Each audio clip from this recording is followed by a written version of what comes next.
Assalamualaikum warahmatullahi wabarakatuh. Apa kabar anak-anak sekalian? Tetap sehat, tetap semangat di pembelajaran kewarganegaraan pada hari ini. Hari ini kita akan memasuki pada bab 3 fungsi dan kewenangan lembaga-lembaga negara. Sebelumnya, mari kita berdoa bersama-sama terlebih dahulu agar apa yang Ibu sampaikan hari ini dapat kamu terima dengan baik. Berdoa dimulai. Berdoa selesai. Hari ini kita akan membahas fungsi dan kewenangan lembaga-lembaga negara. Adapun tujuan pembelajaran pada hari ini pada bab ini diharapkan kamu dapat menghargai nilai keterkaitan fungsi dan kewenangan lembaga negara, kemudian bersikap peduli terhadap lembaga-lembaga di sekolah sebagai cerminan dari lembaga-lembaga negara, menganalisis fungsi dan kewenangan lembaga, dan mendemonstrasikan hasil analisis tentang fungsi dan kewenangan lembaga. Kita akan lihat pada bagian pertama, suprastruktur dan infrastruktur sistem politik Indonesia. Sistem politik Indonesia adalah sebuah sistem politik demokratis yang bersendikan nilai-nilai lokal bangsa Indonesia. Sebenarnya mengenai bagaimana suprastruktur dan infrastruktur sistem politik di Indonesia ini dipas dari apa dan bagaimana sistem politik di Indonesia. Sebenarnya mengenai pengertian dari yang namanya sistem politik di Indonesia ini, itu ada beberapa pendapat yang disampaikan oleh beberapa tokoh, seperti tokoh dari Sri Sumantri. Dia mengatakan sistem politik adalah perlembagaan dari hubungan antara manusia yang berhubungan antara suprastruktur dan infrastruktur.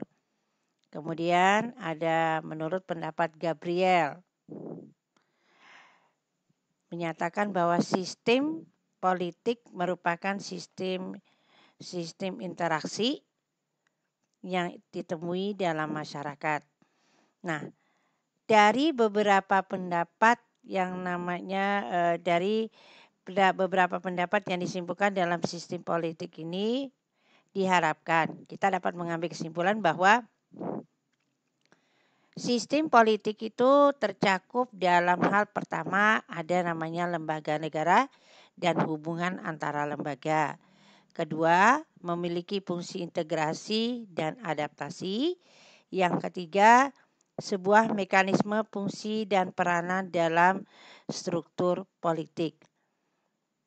Nah, kita akan membahas apa sih pengertian dari sistem politik Indonesia. Nah, tadi sudah dikatakan sistem politik Indonesia itu tadi adalah sebuah sistem politik demokrasi yang bersendikan nilai-nilai lokal bangsa Indonesia, yakni berupa Pancasila.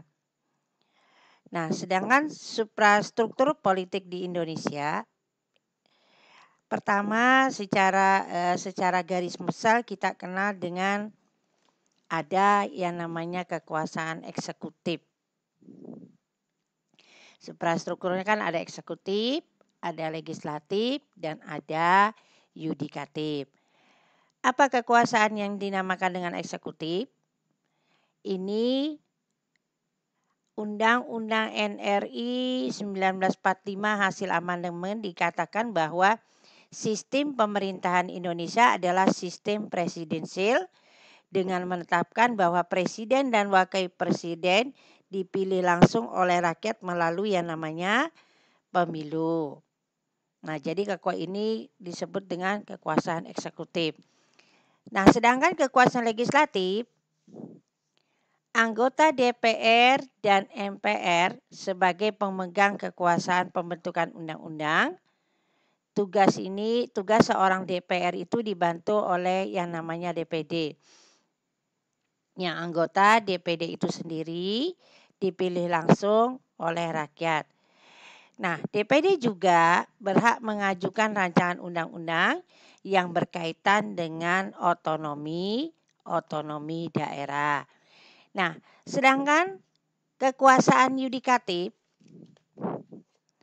adalah di dalam perubahannya ditetapkan bahwa lembaga yang terkait dengan pelaksanaan kekuasaan yudikatif ini adalah yang namanya Mahkamah Agung, Mahkamah Konstitusi, dan Komisi Yudisial.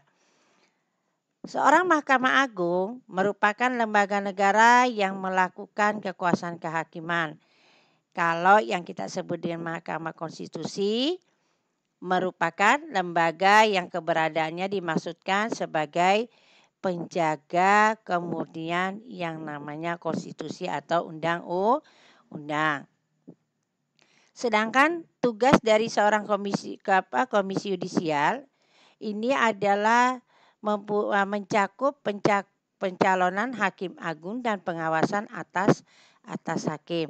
Nah, suprastruktur politik di Indonesia ini yang kita sebut tadi dengan kekuasaan eksekutif, ada legislatif, dan ada kekuasaan yudikatif.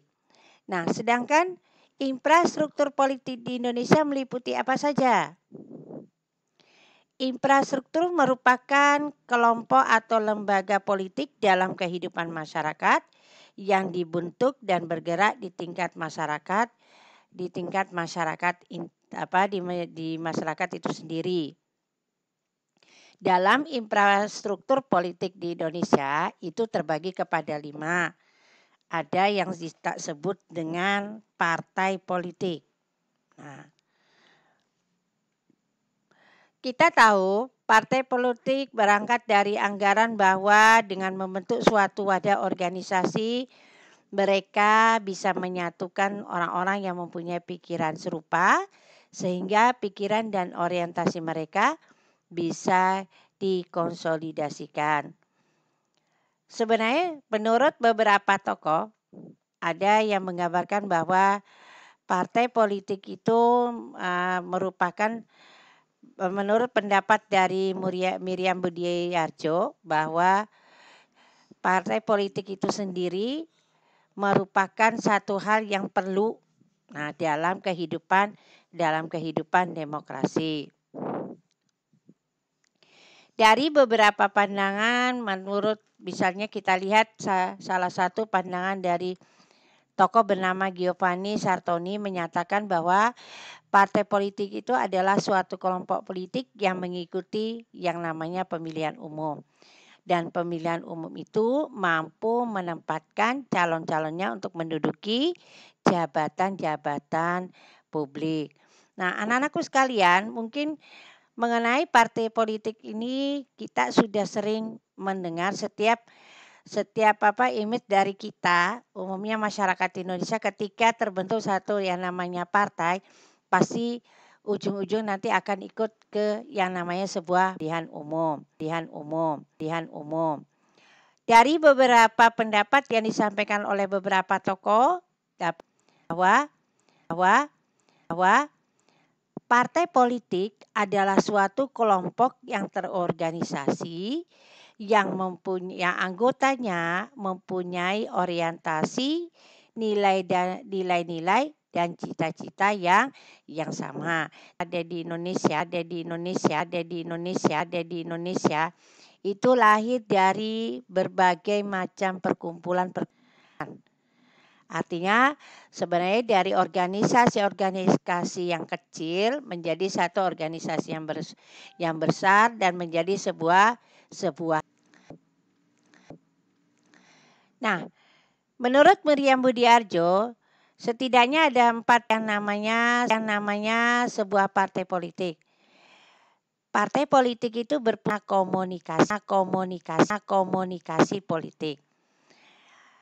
Di sini digambarkan bahwa partai politik itu adalah wadah untuk mengumpulkan berbagai aspirasi dan pendapat dari berbagai pihak, baik perorangan ataupun orang. Nah, berbagai aspirasi dan pendapat ini digabungkan dan dibentuk aspirasi atau pendapat yang lebih teratur. Kedua, selain sebagai sarana komunikasi politik, partai politik sarana sosialisasi politik. Karena apa? Di dalam partai politik menjadi satu tempat wadah proses yang dilalui seseorang untuk memperoleh sikap dan orientasi terhadap fenomena politik yang ada pada umumnya dalam lingkungan masyarakat. Itu partai politik juga dapat dijadikan sebagai sarana rekrutik. Ini terutama dalam memilih kepemimpinan, baik kepemimpinan internal partai maupun kepemimpinan nasional yang lebih luas. Nah, setiap partai membutuhkan kader-kader yang mempunyai kualitas yang baik karena hal ini sangat mempengaruhi perkembangan sebuah partai. Nah, fungsi lain sebagai pengatur konflik. Artinya partai dapat membantu mengatasi potensi konflik di masyarakat, baik dari segi etnis, dari segi sosial, ekonomi maupun dalam agama. Nah, itu adalah berbagai fungsi yang kita kenal dengan dalam infrastruktur bagian dari partai politik. Nah, selain itu anak-anakku sekalian, kita bisa lihat dari kelompok kepentingan. Kelompok kepentingan adalah setiap organisasi yang berusaha mempengaruhi kebijaksanaan pemerintah tanpa berkehendak memperoleh yang namanya jabatan publik. Nah, kelompok kepentingan ini mempunyai tujuan untuk memperjuangkan suatu kepentingan dan mempengaruhi lembaga politik untuk memperoleh kepentingan yang menguntungkan atau menghindari keputusan yang merugikan kelompok sendiri. Kemudian ada yang namanya kelompok penekan. Kelompok penekan merupakan satu kelompok orang yang tergabung dalam lembaga kemasyarakatan dengan aktivitas melakukan tekanan kepada pemerintah yang berkuasa agar keinginannya dapat diakomodasi. Nah, pada dasarnya kelompok ini memiliki tujuan akhir yang hampir sama dengan kelompok kepentingan. Sehingga orang sering menyamakan bahwa kelompok penekanan ini sering dinamakan perannya dengan kelompok kepentingan. Kemudian ada alat komunikasi politik. Nah, komunikasi politik merupakan gambaran proses penyampaian informasi publik. Pembahasan mengenai komunikasi politik ini tidak dapat lepas dari yang namanya media komunikasi. Karena melalui media komunikasilah perkembangan informasi itu dapat disampaikan kepada masyarakat. Terakhir, infrastruktur politik di Indonesia ada yang namanya tokoh politik. Tokoh adalah seseorang yang menjadi pusat perhatian. Politik itu sendiri pengertiannya merupakan sebuah proses pembentukan dan pembagian kekuasaan dalam masyarakat. Nah, dari situ kita ambil kesimpulan bahwa yang namanya tokoh politik itu adalah seseorang yang menjadi pusat perhatian di bidang politik dan berkecimpung dalam dinamika politik yang telah dan sedang berlangsung. Nah, seseorang dapat dianggap sebagai tokoh politik dalam suatu negara apabila menduduki jabatan di lembaga eksekutif dan lembaga yudikatif. Kalau sudah mereka berada di lembaga yudikatif, dianggap sebagai tokoh politik. meskipun mereka itu terlibat dalam pemerintahan. Ketika mereka sudah menjadi anggota DPR, anggota DPD, anggota MPR, mereka sudah dijadikan yang namanya kita kenal dengan tokoh politik. Nah, itu penjelasan tentang suprastruktur dan infrastruktur sistem politik di Indonesia. Mudah-mudahan apa yang Ibu sampaikan hari ini dapat kamu terima dengan baik. Lebih dan kurangnya Ibu mohon maaf. Sebelum Ibu tutup pelajarannya, mari kita berdoa bersama-sama. Berdoa dimulai. Berdoa selesai. Demikian dari saya. Assalamualaikum warahmatullahi wabarakatuh.